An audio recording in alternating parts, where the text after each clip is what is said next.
Greetings and salutations, one and all. Buenos dias.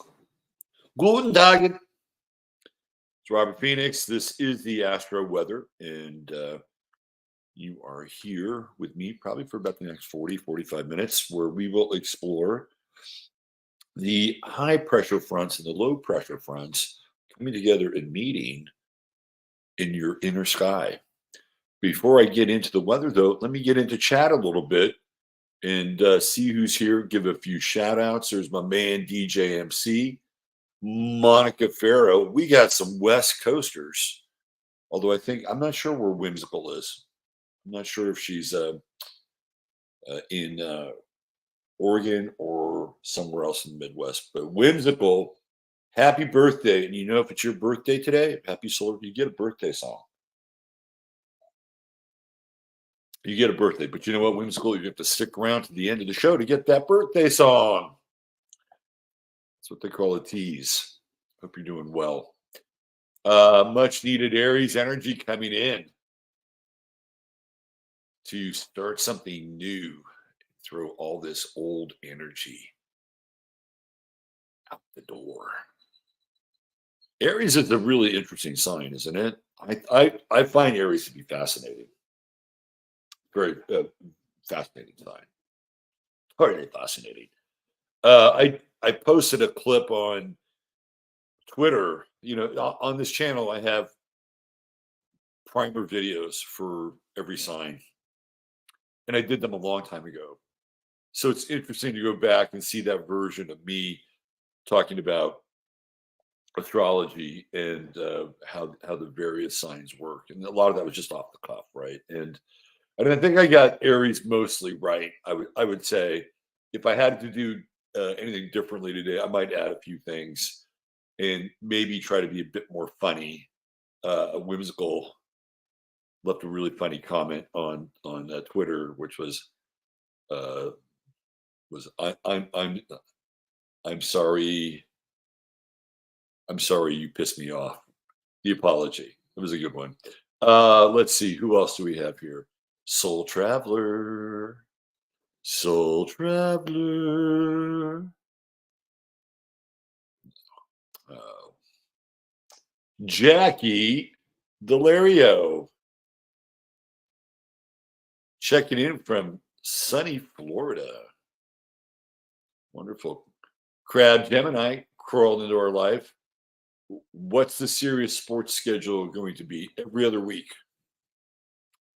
Every other week. So this Monday, the Dog Man will return, and we'll get serious about big. There's a big scandal brewing, and we've been talking about this.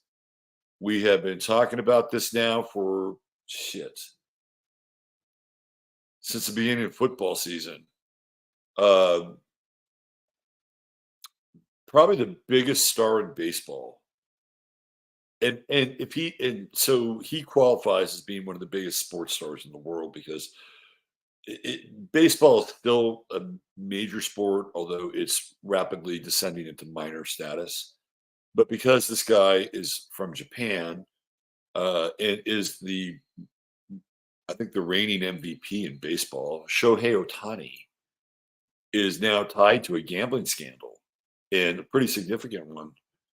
That includes a $5 million payout to a bookie in Southern California.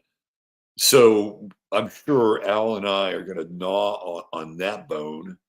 But we've been talking about this, and this is just an aside. I am really opposed to ubiquitous gambling. I think it's a trap.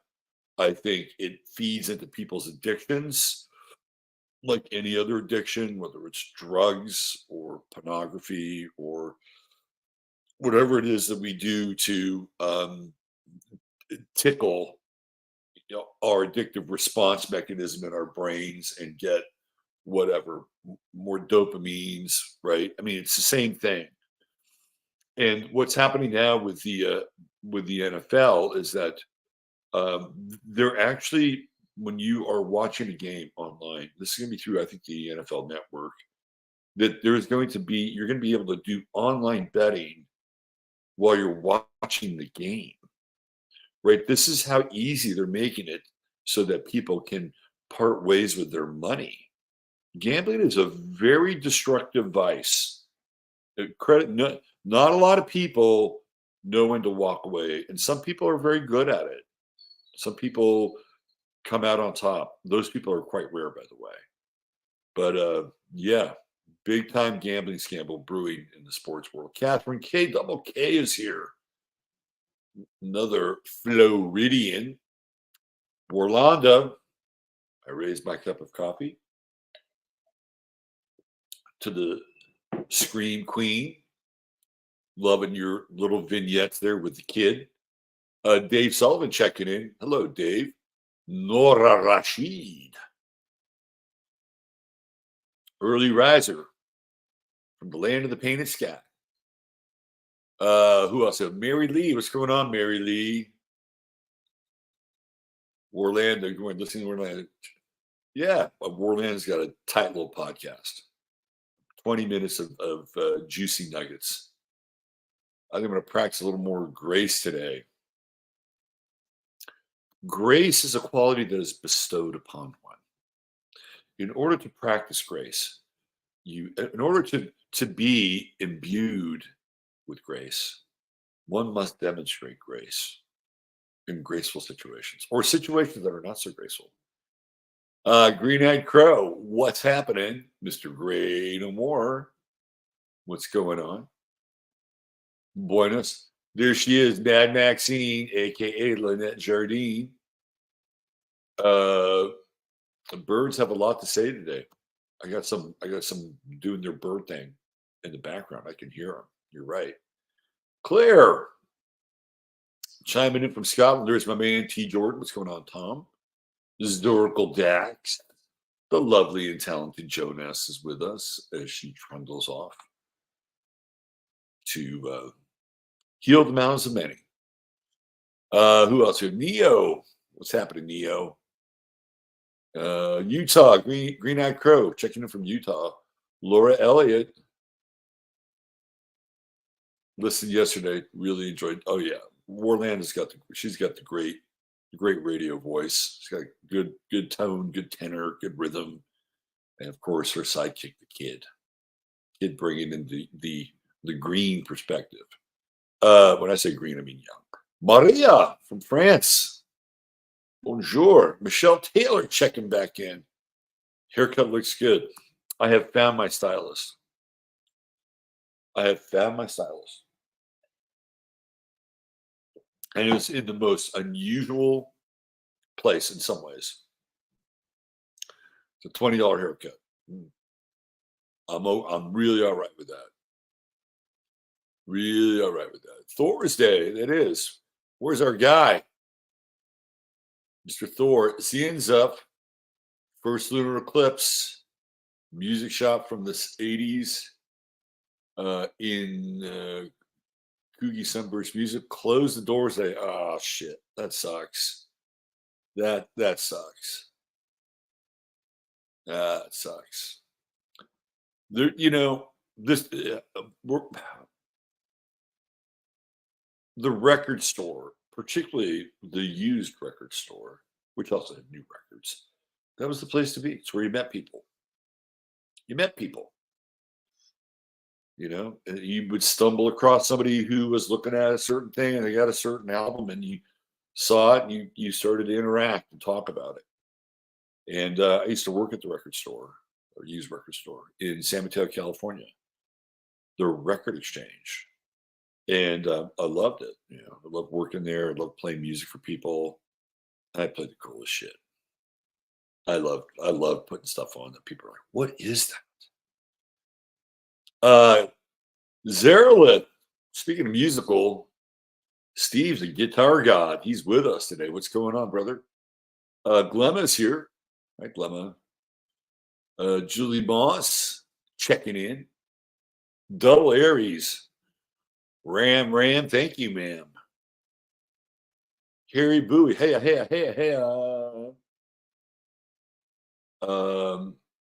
They called me this afternoon to pick up my jazz bass and Fender bass, man, I had on consignment to sell. It was very, very. That's so sad. I mean, the old world is passing. It really is just passing right before our eyes. And I'm not necessarily sold on the new world. I don't think it's a bright and shiny improvement. Scrubby, what's going on, Tamara? Kelly and the kids are with us. Christine Mose, one of my favorite projectors. Jay is here. Who else do we have? Let me just scroll through a few more and we'll get going. It's always good to recognize chat. Let's see. Any new arrivals? New folks popping in. Let me just scroll through here. Charlie. Garden Girl. Morning, Garden Girl. Good to see you over here. My husband and I ran a music store for 17 and a half years. We closed in October 2015, so can relate. I guess if you want to go back and experience it, go watch High Fidelity with John Cusack. Aries energy had me awake for 1.5 hours in the middle of the night. And after I already had trouble falling asleep, struggling today now. Kelly and kids, I can relate. I'm on my second cup of coffee, honestly. Axel, the history kid. Good morning. Please send Axel good vibes. He has huge end of year presentation as Thomas Jefferson today at our co-op. Axel, you are going to nail the landing. No doubt. No doubt. Tell Axel we all have faith in him. Ms. J, what's happening, Ms. J? Let's see. There he is. There he is. Thor at the door. Now we can start the show. Especially on Thor's Day. Elizabeth Heron, no inflation in Japan. Consumer goods only. Only taxes. Japan's got it right. Our man in Japan, Masaki, is still there. Maya Rose, good morning, Maya.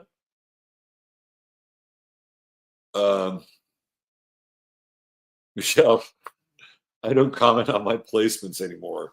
Robert said something one day about it, and it stuck with me. You know,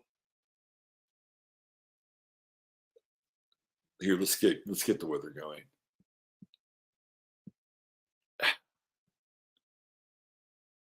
There's something about that process. Maybe it's because I'm a Virgo. Maybe that's really what it is. I'm just a fucking Virgo, barely. But there's something about the process with, and it's not here in chat. You can talk all about your aspects. This is the format for it, right? This is the place for it. You got other people that can relate to it. It's fine. I am not laying down any rules here on YouTube comment section. You want to talk about your placements? I'm good with that. It's just on Twitter. It's almost to excess. And I notice this with a lot of young people. And I think that they're just in this process of discovery. I think that's part of it. So they feel the need to share, have validation, have people talk about it. And they haven't really lived their chart in a lot of ways. So they're kind of manifesting it in real time by talking about it. But it's almost like TMI. And as a practicing astrologer, I don't really talk about my transits. I don't talk about my placements. You know, it's kind of like, and again, this is just me. And I know no other people can go back and, oh, I have that. That's fine. It's how we learn. It's how we share, how we exchange. But for me, talking about my chart, I'm just going to say my chart. For me, talking about my chart, my aspects, is like somebody talking about their fantasy football team. Right? It's like, okay, really? Who cares about your chart? Right? I mean, this is just me and my chart. I'm just personalizing it. That's all. Speaking of charts, though, I had a conversation with a friend last night who is doing some PR work for Sloan Bella, and she wanted to know if I wanted to have Sloan Bella on the show. I said, "Yeah, sure. She seems like a pretty interesting person. I'd probably have her on the Friday show." And then I went and I looked at her chart. Wow, now that is a pretty fucking interesting chart, I have to say, as an astrologer. All right, let's get into the weather. Here we go. Uh, oh, we got the wrong day here. See, it's there you go. Got to get the right day. Get the right day. That's what happens when you don't get the requisite amount of sleep that one needs to get, which obviously I did not last night. Yes, I had the chart ready to go. It's all ready to go. I just pulled the wrong one. Let's pull the right one. There it is. Let me get rid of this one. All right. I'm not that asleep. I'm not that weary since I caught it.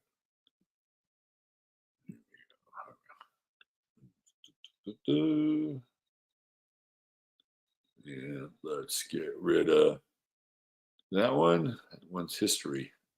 Histoire. All right.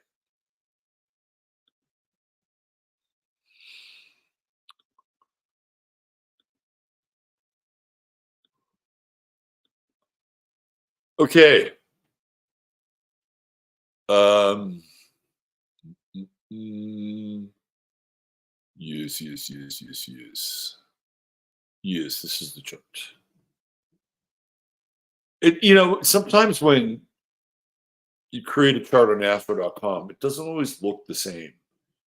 Sometimes the lines aren't as heavy and delineated, and they look, I don't know, graceful, maybe. I don't know if that's the right term. Um, but this is one of those charts where the lines are really thick. So in some ways, it's a lot easier to read. And this is a really unusual chart because it's almost like we're dealing with like two separate realities. We have what's going on up here, and then we have what's going on down here. And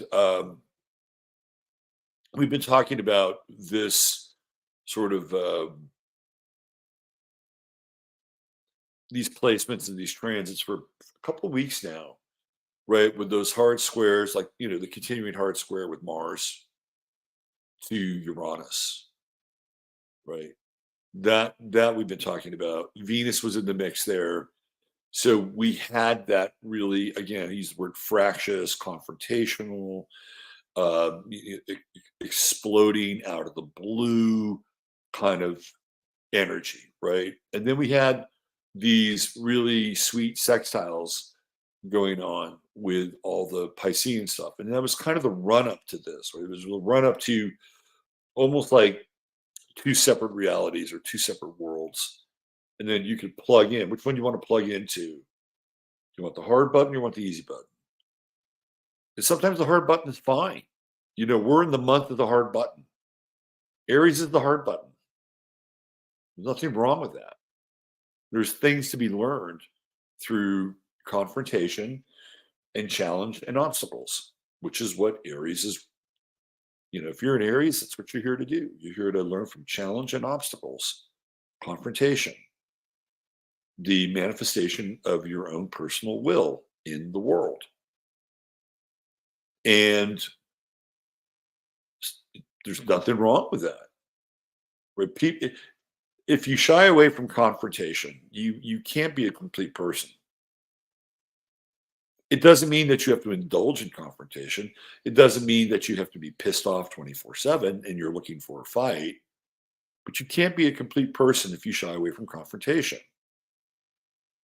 Just like you can't be a complete person if you don't understand how to harmonize and balance and synergize with others. We are a broad spectrum of uh, potentiality. And every sign, whether you have a planet in that sign, is within you. And there be maybe more emphasis in one area or one sign than the other, but it doesn't preclude the fact that the whole idea. And this is just my stance on astrology. The whole idea is individuation. Can you integrate your chart, and not just the planets that are in the chart, but whatever's going on? Like in my fifth house, that's where I have Aries.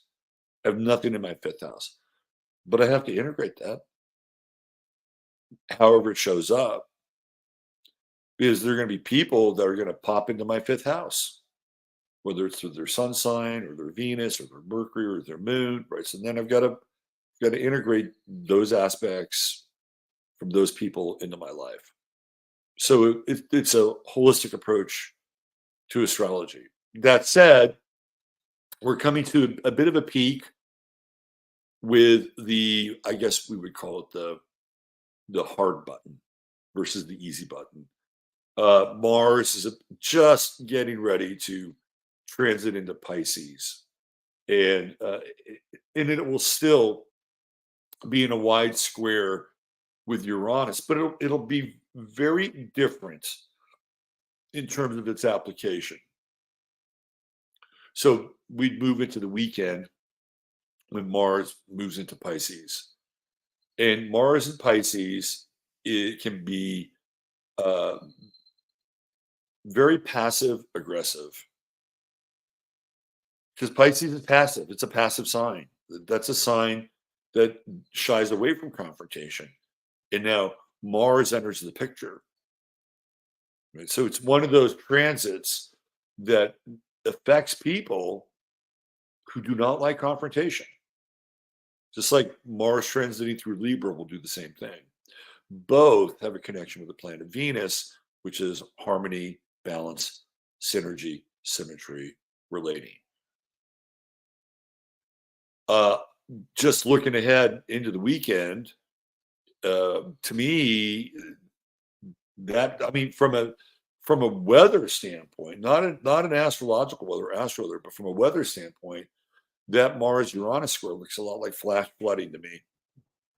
So keep an eye out for storms that generate and whip up and uh,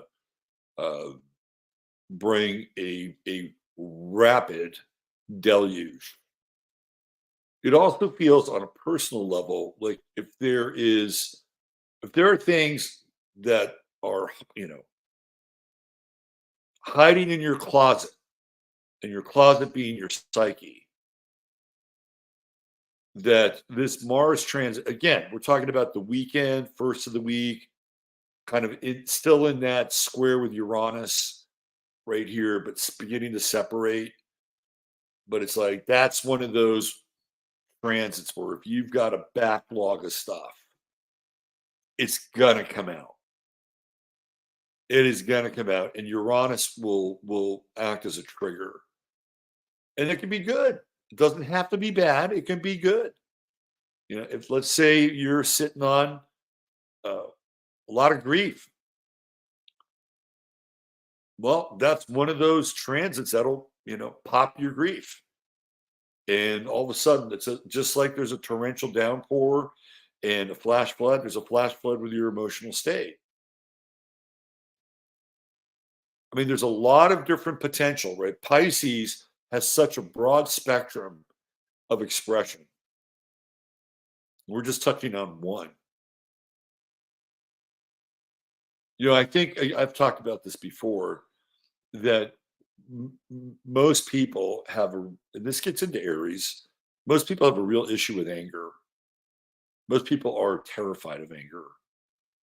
And again, that kind of gets into this whole idea that a lot of people shy away from confrontation because it triggers them. And I don't blame them. Yeah, I don't blame them. There's a lot of pain that's come through confrontation. But again, if we're gonna get through this time, and we got this big freaking eclipse coming up in Aries, which talks about everything that I just talked about, and through the eclipse exposes a lot of that, right? But you have to come to terms with it in your own way. And when we have Mars and Pisces, again, with the square with Uranus, it almost feels like once you get rolling and that Mars backlog, I got a spinning fucking ball here. It's not good. That is not good at any level. That is not good at any level. I can't get back. And they're talking about confrontation. This is normally I can get out of the program here. Damn it. I felt like I was in a good place. All right, here's what I'm going to do. I have to. This is serious. This is a serious issue. I'm going to try to just do this for a second. You may not see me. Let's see. Ah, there we go. It sorted itself out. Thank God. All right. Hopefully, I can maneuver around here. But I was about to confront my computer. Um,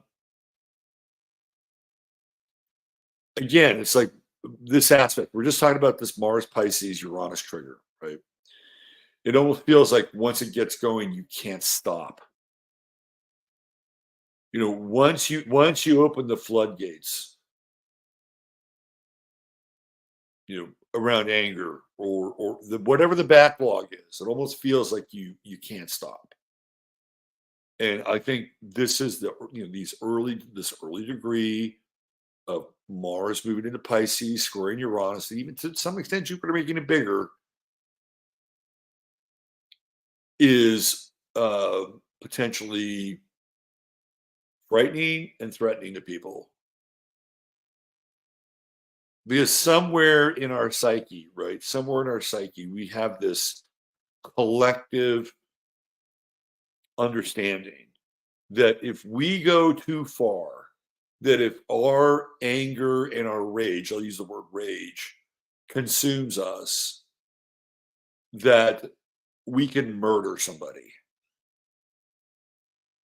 And you as an individual probably wouldn't even consider it or think about it. You're probably kind to animals, but it's in our collective psyche, right?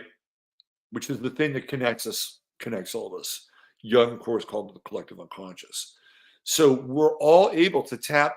This is why we can tap into the human experience, because we have all of those things that we're connected to,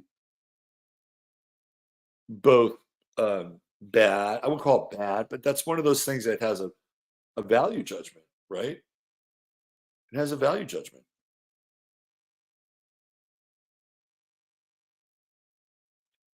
One of the it- so one of the things that psychologists talk about, and I first learned about this through Robert Bly, and he talked about what lies beneath anger, and what lies beneath anger is grief, and that you have to get through anger to get to grief, and once you got to grief, that's when the healing would begin. That's when you could cleanse your emotions. And grief is a very, very powerful emotion. And if you look around at what's going on in our world and our country and the amount of anger that people have as a result of that, how much grief do you think is buried beneath that anger? A lot, a lot. Because I think if we really punch through that anger, right, and got to that grief, we would have a much deeper understanding as to what's happened to this country and what's happened to this world. It would be a very sobering experience. And by the way, that is not a partisan experience. Like, there are people on the left that are really fucking angry, right? There are progressives that are really angry. If they punch through that anger, they can get to grief, whatever their version of that is, right? And people on the right have the same thing. And it's not a namby-pamby kind of emotion. Like, to get there, you have to break through this seething rage. But once you do, then the floodgates open. And that's when we become cleansed and purified and renewed. And there's a quality of that this weekend. It's brief, Friday, Saturday, and then Mars moves into Pisces. And I guess the best manifestation of Mars in Pisces would be creative action, acts of kindness, acts of faith. But those would be potentiated by the process that I'm talking about. They would be amplified. Now, that doesn't mean that everybody's got to go through it this weekend, right? But it would not, if it happens to happen, don't feel like it's a pox or a bad thing, right? It could be really powerful and very healing and very cleansing, right? So that's kind of where we are right now with Mars. As you know, we're in the month of Mars. This is Aries. So Mars is going to predominate, even though we're talking about Mars and Pisces. Mars, this is the ruler of the month. It's quite interesting because it's in the final sign as well. Today we've got an opposition with the moon, with the moon in Leo, almost Virgo. So it's an opposition by degree. Um, I've been really enjoying this moon in Leo over the past couple of days. I don't know about you guys, but I've been enjoying it, and it's robust. Uh, it's got for me, the moon in Leo is like that song by Iggy Pop, "Lust for Life." That's the moon in Leo. It has a certain joie de vivre, as the French would say, and we need that. Like, as a culture, we need that. It was interesting. What's his name? Oh, God, I'm spacing out the guy's name. He does all the X videos. Very popular YouTuber. I'm sorry, I'm spacing out the guy's name. I can see him. I can see him. Anyway, his producer Olivia. We follow each other on Twitter, and she was talking about. She asked a very important question that she's having a very hard time being happy. Like, how can you be happy in this world? And I felt like that was a really interesting question to ask with the moon in Leo, and especially coming in and today squaring Jupiter and squaring Uranus. Today's kind of a breakthrough day. It's what it feels like. It feels like if you plant yourself, in this moon, right? If you plant yourself in this moon and really embody this, the part of fortune is here right now. Right now, at least in San Antonio, that there's gold to be mined in your emotional body. How do you go about doing that? You go about it by being loving and positive and generous. These are all, these are all emotions that seem like a luxury at times in the world that we're living in. But this is what, you as a being, you get to demonstrate this to other people. And I mean, not that you have any sort of obligation to do that, by the way. You can show up however you want to show up. But if you want to create a world where we have more of that, then that's on you. You don't have to be an introvert or an extrovert. You can experience it any way you want. But this is an aspect of goodwill and courage and faith, right? Like, I'm going to unabashedly live my life from an authentic emotional place. That's the moon in Leo. And we have this nice trine with Mercury, Chiron, and the true node, so we can articulate what we're feeling. This is a great day to articulate what you feel. And it's not sappy. It's not sappy or soggy, which sometimes you get. Um, might it be a bit sentimental? Maybe. You think about the passing of record stores, and what that meant. That's a kind of a big deal. There are kids growing up that will never understand or know what that is. They won't. Well, so you mean you sat around a store and you flipped through those things and you spent an hour and a half, 2 hours just doing that? Couldn't you just call somebody up? Or wasn't there an app for that? And then somebody just dropped those records off at your house? Not really. Uh, Venus, Saturn, really moving into a tight little relationship there. Venus, Saturn is loyalty, right? When they come together, it's not sexy, but it lasts long. Some of the best marriages are built with some kind of Venus Saturn aspect, either a conjunction, even squares. Venus Saturn squares can be good for relationships. You build with it. The Venus Saturn square to me almost feels like the arranged marriage. It's like you're getting married and you may not like it at first. It's going to be a burden a bit, but you will build something over time. With the conjunction here, your word is your bond, right? Your word is your bond, and loyalty pays off. Loyalty pays off. Today's one of those days where um, if somebody owes you money, feels like they're going to pay you back. It's a payback day, but in a good way. It's a payback day. And if you are one of those people that maybe you owe somebody some money, maybe it's your day to settle up.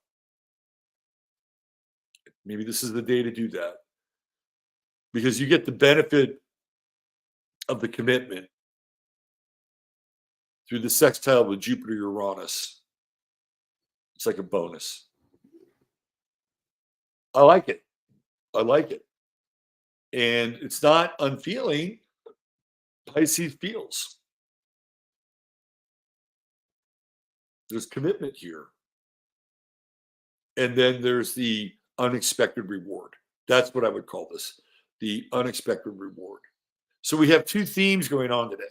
One, which is unabashedly, authentically expressing your emotional state as it pertains to Leo, which is the lust for life, the joie de vivre, and to be able to articulate that. Boom. Right. And over here, we have commitment, your word, loyalty, bond. Yeah, and even, Pisces is kind of the underdog and is persecuted. And today is one of those days where, if you stand up for somebody or something that, could use it, there's not that you're looking for the reward, but there can be that.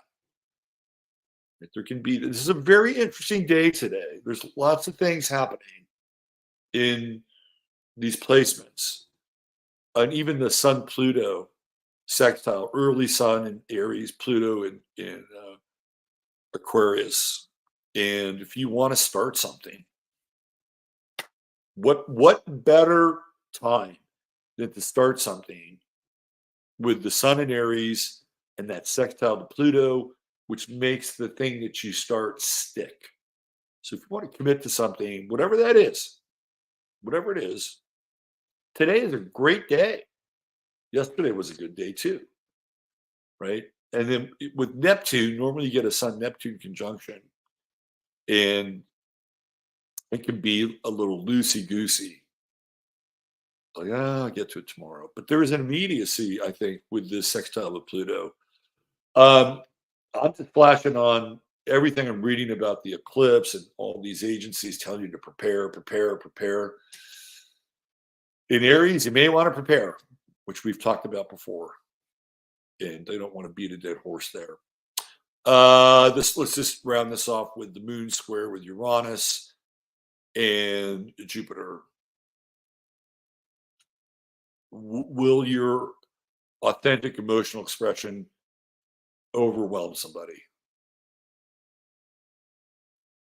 I don't know. I don't know. I think it's worth the risk. I think it's worth going there, right? And the Moon Uranus square is interesting, and in light of all these other things that are going on. The opposition with Mars is this. It's not fixed. Well, it's almost fixed. Yeah, it is fixed. I think Mars was still hanging out there at the edge of Aquarius. It's dislodging any kind of emotional blockage or inertia. And it may have some unintended consequences with the Moon Uranus square. But again, with the trine with Mercury, you're able to address those and get to them very quickly. So it's an interesting day astrologically. It's fascinating weather. Really fascinating. All right, let's get into our True Hemp Science star of the day. And I am frozen and I can't get back to StreamYard. So I need to do this. I will be right back. Please don't go away. We have a very interesting star of the day, which I need to get to.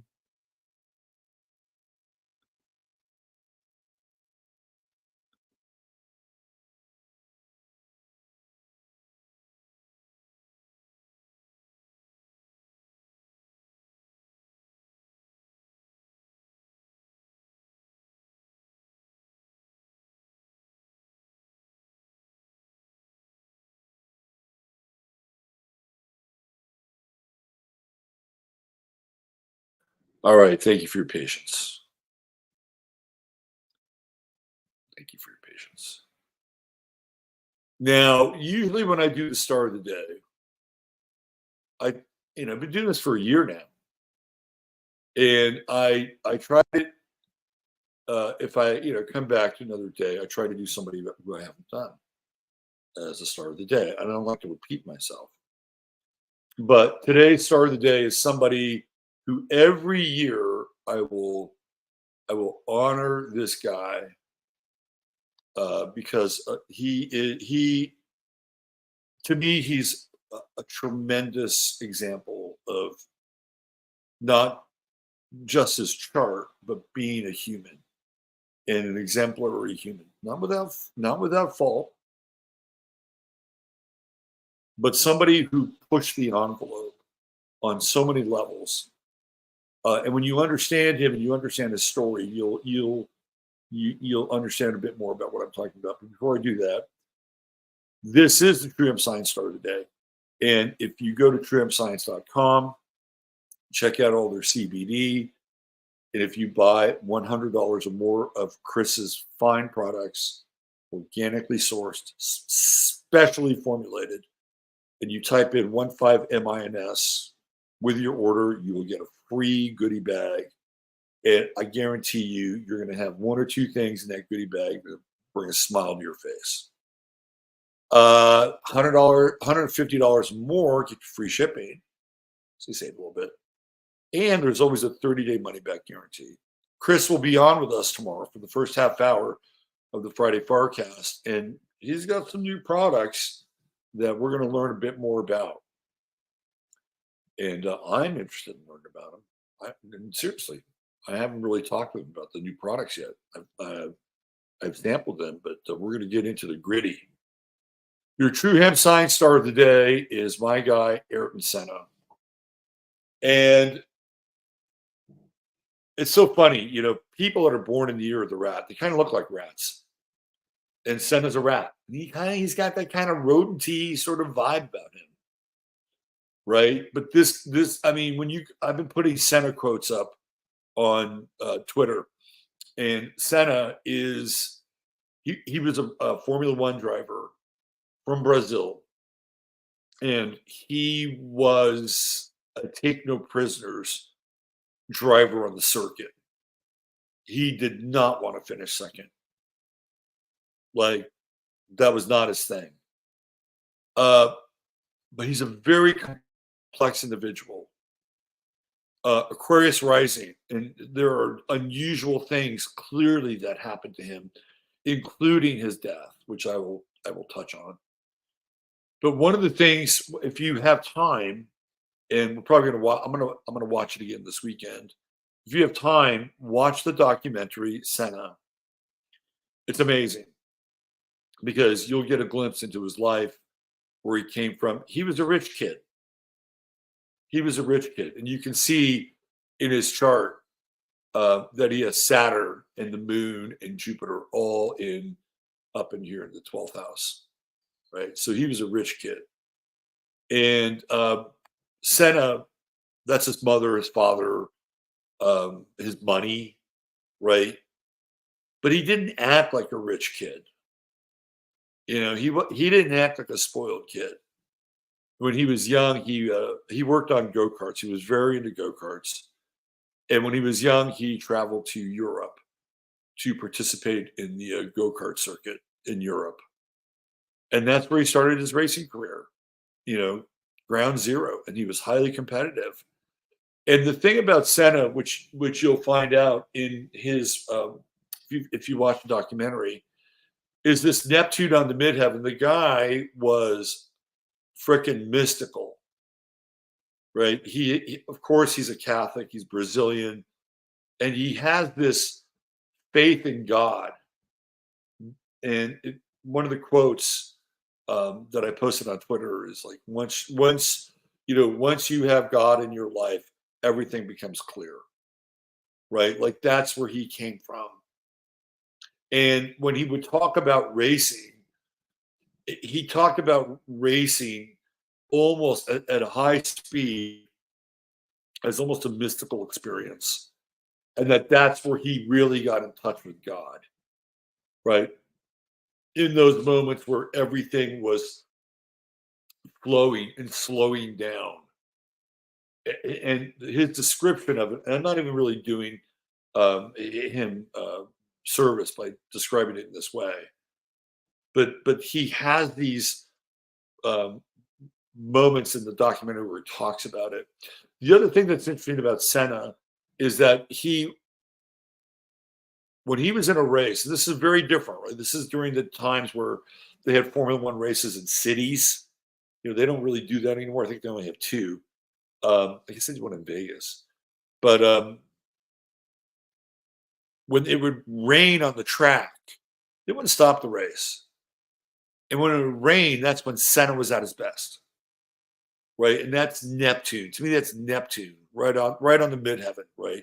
Like, it is literally lording over his chart, water. And he did incredible. He would always make up ground, or he would distance himself over the pack when it would rain. And he was a rebel. Like, Senna was a rebel. He took on Formula One. He said, if there were safety concerns, he took them on.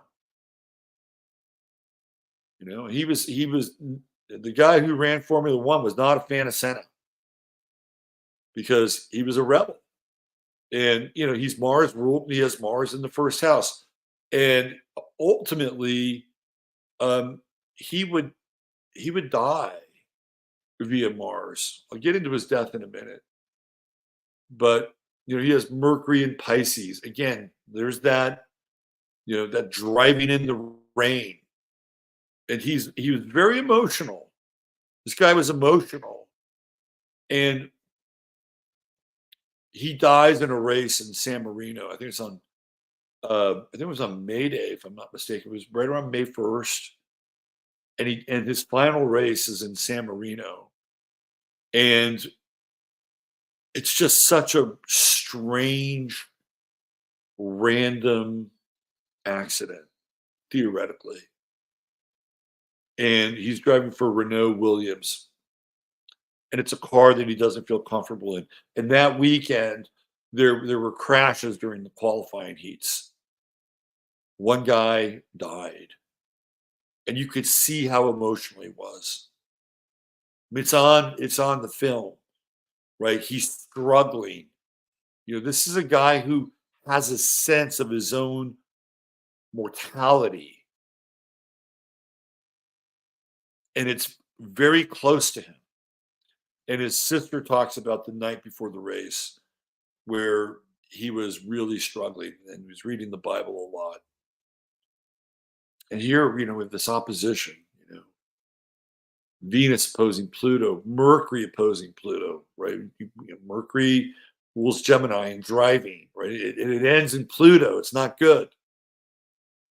And he has this random event happen in San Marino where the shaft of his steering column gets dislodged and it shoots through the cockpit of the car and is launched into his head. And it kills him. So we're talking about Aries, right? The wound to the head. And again, this is very Aquarius rising. Because Aquarius rising people have strange shit happen. And had that part of the steering column been a half an inch higher, it hits his helmet. And he lives. But it doesn't. And the legend of Ayrton Senna ends that day in San Marino. And his ability to push the limit. Some fascinating tidbits here. The guy that was in second place was Michael Schumacher, who, of course, has gone through his own trial. That's a whole different subject. But it was almost as if Schumacher was there to overtake him, literally, because Senna was the guy, right? And Schumacher was right on his heels as being the guy, and he became the guy. And he has fascinating relationships, one of whom was with Alain Prost. And Prost and he had this rivalry going on. And man, they would almost come to blows during some of these races. And Prost was a Pisces. He's got all this Pisces down here. And eventually Prost becomes a champion of Senna's, pallbearer at his wedding, and is one of the people on the board of his foundation. A fascinating relationship between him and Prost. And he has the South Node in Pisces and then the Sun in Aries. He's a spiritual warrior. When you watch the movie and you understand that this guy was putting everything that he had into his career, his racing, his life, his integrity. It's something really to behold. Not many people, we don't have a record of people demonstrating that. When you watch the movie, you'll see that with Senna. To me, he's almost like an Alexandrian figure. Ayrton Senna, and maybe that's why he had to pass away, right? Ayrton Senna is the guy who is like the stuff of myth and legend. And in Brazil, he was huge. If Senna had stayed on that track, metaphorically speaking, it would not have been out of the question that he could have been the president of Brazil, which ironically happens to fall on the shoulders of Jair Bolsonaro, whose birthday is today. He and Senna share the same birthday, both Aries. Now, I don't know if Bolsonaro is the spiritual sort of descendant of Senna. I don't think so, but they're both Aries. And had Senna lived, he would have been president of Brazil. And Senna could have been a world leader. I'm telling you right now, this guy was made of just different stuff. You can even see it in his chart. Look at all those trines to Neptune, right? Those trines are powerful. And he talks a lot about the power of the mind and being able to achieve things. And that you only do that with great faith. And with Neptune on the midheaven, he was blessed with incredible faith. Again, a flawed human, we all are, but true loss, and they don't make, we just don't see people like this anymore. Do yourself a favor. If you have some downtime this weekend, watch the documentary. It's great. All right. That's it. Long weather today. Long weather. The link for 15 minutes is in the show notes, and you can join us over there. Continue the conversation. Maybe it's in the chat. Perhaps one of the mods put it in there. But please join us. We have a good conversation. We talk about different stuff. Don't forget to hit the like. Don't forget to hit subscribe. And if you feel like it, buy me a cup of coffee. There's a link for that. And for everybody that has done that, if I have not thanked you personally, thank you for doing that. I appreciate that. All right, take good care. Have a blessed day. Bye for now.